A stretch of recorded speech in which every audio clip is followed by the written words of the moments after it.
Babad Giyanti karya Raden Ngabei Yasadipura I, episode ke-69. Pasukan Raja Mataram bersiap menghadapi pasukan Kumpeni di Tidar. Setelah acara penobatan Sang Raja Surakarta selesai, Gubernur Hohenlohe pulang ke Semarang. Ratu Madureno juga sekalian pulang ke Semarang bersama rombongan gubernur. Sesampai di Semarang, gubernur segera mengirim surat kepada sang raja, yang isinya meminta 4 pangeran yang telah dipenjara agar segera dibawa ke Semarang. Juga prajurit Madura segera dibarengkan dengan Surojenggolo berkumpul dengan barisan Trayem. Setelah sang raja membaca isi surat, segera menyuruh pasukan mengantar 4 pangeran ke Semarang. Sesampai di Semarang, 4 pangeran langsung dibuang ke Sri Lanka. Sang raja kemudian memerintahkan kepada Komandan Prajurit Madura Raden Carang Mondoliko yang masih keponakan Permaisuri Raja untuk memimpin pasukan Madura ke Trayem. Raden Carang Mondoliko sudah diberi istri, busana, dan harta. Segera berangkat Carang Mondoliko bersama Tumenggung Surojenggolo dengan membawa 500 prajurit Madura. Sampai di Trayem bersamaan datangnya bantuan pasukan dari Semarang yang terdiri dari 300 serdadu Belanda dan 400 prajurit Bali Bugis dipimpin 4 kapitan. Setelah mendapat kiriman bantuan prajurit, barisan di Trayem merasa tenang karena posisi mereka sudah kuat. Sudah sepakat mereka akan segera menggempur Mataram. Sementara itu di Jogja, pasukan Mataram sedang melaksanakan tugas menggempur Pagelen. Pangeran Puruboyo, Pangeran Suryodikusumo, dan Pangeran Mangkukusumo sudah berangkat. Bupati yang membantu adalah Jogorogo dan Sujonopuro. Sedangkan pasukan yang ke arah barat laut menuju Trayem dipimpin Adipati Suryonagoro, Tumenggung Mandoroko, Tumenggung Wirodikto, dan Raden Jogo Olatan. Mantri Pangeran Mangkunagara yang bernama Tumenggung Jaya Angkatan ditempatkan di Pajang Utara. Tumenggung Jayadirjo dan Tumenggung Brojodento ditempatkan di Pajang Timur. Dan yang di Pajang Selatan adalah Pangeran Adiwijoyo dan Pangeran Mangkudiningrat disertai Tumenggung Wiranata. Adapun yang menjaga Sukowati adalah Adipati Puger disertai para bupati mancanegara yang sudah tunduk. Para bupati Pangeran Mangkunagara disuruh mengganggu wilayah pesisir untuk menakuti para bupati pesisir agar nyali mereka menjadi ciut. Sementara itu di Trayem, pasukan Kumpeni sudah bersiap menyerang Jogja. Hanya tinggal menghitung hari. Pasukan yang akan berangkat terdiri dari 700 prajurit Bugis Makassar, 500 serdadu Kumpeni Kulit Putih, dan 500 prajurit Madura. Panglima besarnya adalah Mayor Pur, didampingi Mayor Sakeber.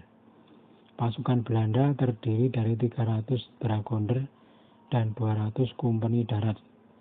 Pasukan Jawa dipimpin para Tumenggung, Mangkuprojo, Kartonagoro, Wiroguno, Notoyudo, Wirodikto, Raden Urawan, Kartodipo, Rojoniti, dan Surojenggolo.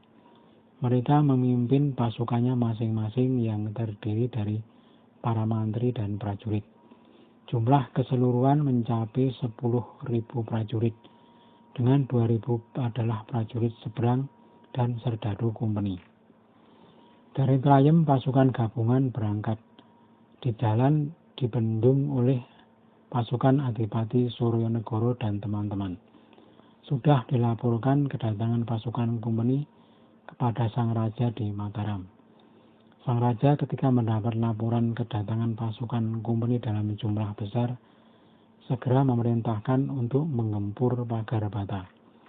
Rencananya akan keluar dari kota untuk melakukan perang gerilya. Pagar bata sudah hilang dan para bupati sehari-hari bersiaga tempur. Adipati Suryonagara sudah bertempur dengan pasukan Trayem. Ramai pertempuran, saling serang, saling menghindar. Tetapi karena jumlah pasukan Suryonagara sedikit, tidak mau bertempur habis-habisan. Hanya sesekali menyerang dan kalau dikejar segera menghindar. Kalau ditinggal kembali mengikuti.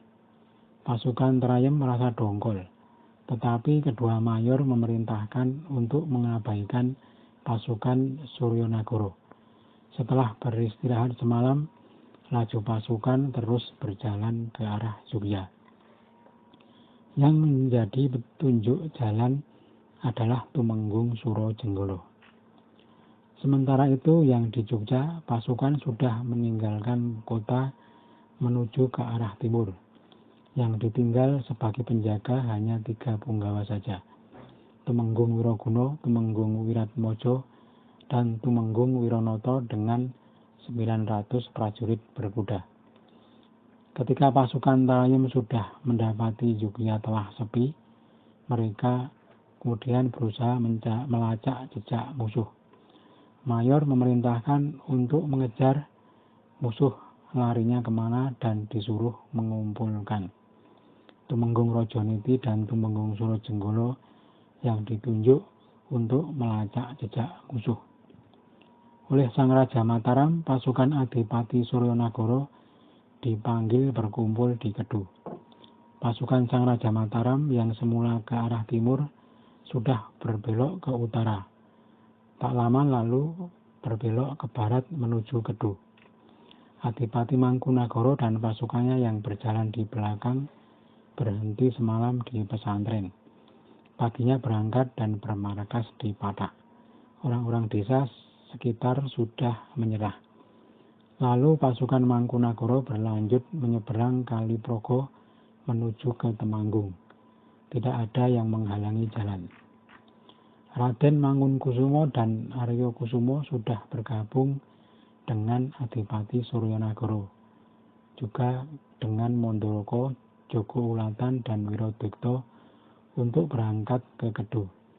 Sementara itu yang di Pagelen semua juga sudah dipanggil ke Kedu. Pangeran Purboyo dan Pangeran Mangkukusumo datang masing-masing membawa 1000 prajurit berkuda. Pangeran Arya Mataram dan Pangeran Suryodikusumo juga datang membawa masing-masing 1000 pasukan prajurit berkuda. Tetapi sang kakak Pangeran Suryodikusumo belum siap memajukan pasukannya ke medan perang karena mentalnya belum siap. Di negeri Mataram, pasukan Kumpeni mendengar bahwa musuh mereka sudah berkumpul di Kedu. Orang-orang di Kedu sudah tunduk. Tak mau lama di Mataram, para bupati berniat menyusul musuh. Semua sudah sepakat. Pasukan besar dari Mataram berangkat ke Kedu. Perjalanan mereka sudah sampai di Parimono. Raden Adipati Suryonagara memberi kabar bahwa Kumpeni sudah sampai di Parimono. Sang raja kemudian segera mengerahkan pasukan dari Kulon Progo menuju ke Kedu. Sampai di Ngadirojo menunggu musuh semalam.